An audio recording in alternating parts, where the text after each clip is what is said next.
Eighth problem. Find the remainder when p of x is equal to x cube minus 6x square plus 14x minus 3 is divided by g of x is equal to 1 minus 2x and verify the result by long division. ఇచ్చిన లెక్కలో అన్ని terms sequence ఉన్నాయా లేవా చూసుకోవాలి. X cube తర్వాత X square తర్వాత X తర్వాత number, ఇవి సీక్వెన్స్ ఉన్నాయి. ఇవి 1 తర్వాత ఎక్స్ ఉంది కాబట్టి ఇవి సీక్వెన్స్ లేవు.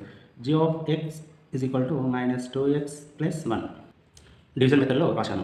మనము ఫస్ట్ మైనస్ 2x దేంతో మల్టిపుల్ చేస్తే మనకు ఎక్స్ క్యూబ్ వస్తుందో అది చూసుకోవాలి. ఇక్కడ ఎక్స్ ఉంది కాబట్టి మనకు ఎక్స్ క్యూబ్ కావాలంటే ఇక్కడ ఏ నెంబర్ పెట్టాలంటే ఎక్స్ స్క్వేర్ని పెట్టాలి. ఎందుకంటే ఎక్స్కు ఈ 2xకు ఎన్ని ఎక్స్లు యాడ్ చేసి 3x వస్తుంది. ఇక్కడ 2x ఇక్కడ ఎక్స్ మొత్తం 3x. ఇక్కడ మైనస్ 2 ఉంది కాబట్టి ఇక్కడ ఓన్లీ ఎక్స్ క్యూబ్ మాత్రమే ఉంది. ఇక్కడ బై 2 పెడితే సరిపోతుంది. మైనస్ బై 2 పెడితే సరిపోతుంది. మన కోషెంట్గా మైనస్ ఎక్స్ స్క్వేర్ బై 2 ఇక్కడ నెంబర్ని ఇక్కడ రాసుకుంటే ఎక్స్ క్యూబ్ ఇక్కడ రాసుకుంటే ఇక్కడ ఉన్న కోషెంట్ నెక్స్ట్ నెంబర్తో మల్టిపుల్ చేయాలి. నెక్స్ట్ నెంబర్ ఏముంది 1తో మల్టిపుల్ చేస్తే మైనస్ ఎక్స్ స్క్వేర్ బై 2నే వస్తుంది. ఇక్కడ మైనస్ ఎక్స్ స్క్వేర్ బై 2 రాసుకోవాలి. గుర్తులు చేంజ్ చేయాలి. ప్లస్ ఉంటే మైనస్, మైనస్ ఉంటే ప్లస్. ఈ రెండు క్యాన్సిల్ అయిపోతే ఈ రెండు కరెక్ట్గా చేసుకున్నాము. Minus 6x square plus X square by 2. ఇక్కడ ఎల్సిఎం తీస్తే డినామినేటర్ ఏం లేకపోతే 1 ఉన్నట్టు 2 వస్తుంది. ఇక్కడ మైనస్ 6x స్క్వేర్ 1 టేబుల్లో 2 ఎప్పుడు వస్తుంటే 2 వస్తుంది కాబట్టి ఈ 2 తోటి దీన్ని మల్టిపుల్ చేయాలి. Plus X square minus 6 2 12x square plus X square by 2. 12x స్క్వేర్కి వెళ్ళి 1x క్యాన్సిల్ చేస్తే మైనస్ 11x స్క్వేర్ బై 2. ఇక్కడ minus 11x square by 2. Next number కిందకి దించుకుంటే ప్లస్ 14x. ఇక్కడ మైనస్ 2x ఏ నెంబర్తో మల్టిపుల్ చేస్తే మైనస్ 11x స్క్వేర్ బై 2 వస్తుందో చూడాలి. First ఎక్స్ని చూసుకుంటే ఇక్కడ ఎక్స్ ఉంది, ఎక్స్ స్క్వేర్ ఉంది కాబట్టి ఒక ఎక్స్ పెట్టి సరిపోతుంది. ఇక్కడ లెవెల్ పెట్టుకుంటే సరిపోతుంది. ఇక్కడ 2 ఉంది కాబట్టి మనకి ఇక్కడ 4 పెట్టుకుంటే సరిపోతుంది. 2 1 2 2 4 వస్తుంది కాబట్టి ఇక్కడ మనకు కోషెంట్ అనేది ప్లస్ 11x బై 4. ఇక్కడ మనము మైనస్ 11x స్క్వేర్ బై 2 రాసుకుంటే సరిపోతుంది. ఇదే కోషెంట్ తోటి నెక్స్ట్ నెంబర్ మల్టిపుల్ చేస్తాం. మనతో మల్టిపుల్ చేస్తే 11x బై 4 వస్తుంది. ఇక్కడ ప్లస్ 11x బై 4 మనం గుర్తులు చేంజ్ చేసుకుంటే ఇక్కడ మైనస్ ఉంటే ప్లస్, ప్లస్ అంటే మైనస్, ఈ రెండు క్యాన్సిల్ అయిపోతాయి.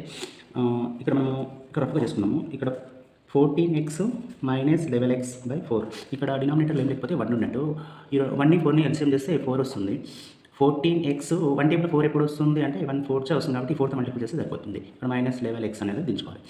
ఇప్పుడు 14 4 56x మైనస్ 11x బై 4. 56xలోకి వెళ్ళి మైనస్ 11xని క్యాన్సిల్ చేస్తే 45x బై 4 వస్తుంది.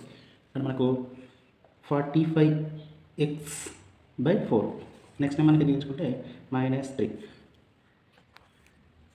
ఇప్పుడు మైనస్ 2x ఈ నెంబర్తో మల్టిపుల్ చేస్తే 45x బై 4 వస్తుందో చూసుకోవాలి. ఇక్కడ x ఉంది కాబట్టి x పెట్టుకోవాల్సిన అవసరం లేదు. ఇక్కడ 45 పెట్టుకుందాం. ఇక్కడ 4 ఉంది కాబట్టి ఇక్కడ 8 పెట్టుకుంటే సరిపోతుంది. ఇక్కడ మనకు ప్లస్ ఉంది కాబట్టి ఇక్కడ మైనస్ పెట్టుకోవాలి. మైనస్ ఇంటూ మైనస్ ప్లస్ అవుతుంది. ఈ 2కు 2 1 2 4 చేస్తుంది కాబట్టి 4 వస్తుంది, సేమ్ సరిపోతుంది. ఇక్కడ మన కోషెంట్ అనేది మైనస్ 45 బై 8 వచ్చింది. ఇక్కడ మనకు 45x బై 4 ఇదే కోషెంట్ తోటి మైనస్ 45 బై 8 తోటి నెక్స్ట్ నెంబర్ని మల్టిపుల్ చేస్తే మనకు మైనస్ 45 బై 8 వస్తుంది. ఇక్కడ మైనస్ పెట్టి 45 బై 8. ఇక్కడ గుర్తులు చేంజ్ చేస్తే ఇక్కడ ప్లస్ ఉంది కాబట్టి మైనస్, మైనస్ ఉంది కాబట్టి ప్లస్. ఇది ప్లస్ మైనస్ క్యాన్సిల్ అయిపోతుంది. ఇప్పుడు మనం దీన్ని రఫ్గా ఇక్కడ చేస్తే మైనస్ 3 ప్లస్ 45 బై 8. ఇక్కడ డినామినేటర్ ఏం లేకపోతే 1 ఉన్నట్టు ఎల్సిఎం చేస్తే 8 వస్తుంది. మైనస్ 3 1 టేబుల్లో 8 ప్లస్ అంటే 1 8 వస్తుంది కాబట్టి 8తో మల్టిపుల్ చేస్తే సరిపోతుంది. 45 బై 8. ఇక్కడ మైనస్ 3 8 24 ప్లస్ 45 బై 8. 45కి వెళ్ళి 24ని సబ్ట్రాక్షన్ చేస్తే 21 బై 8. మనకి రిమైండర్ అనేది 21 బై 8 వస్తుంది.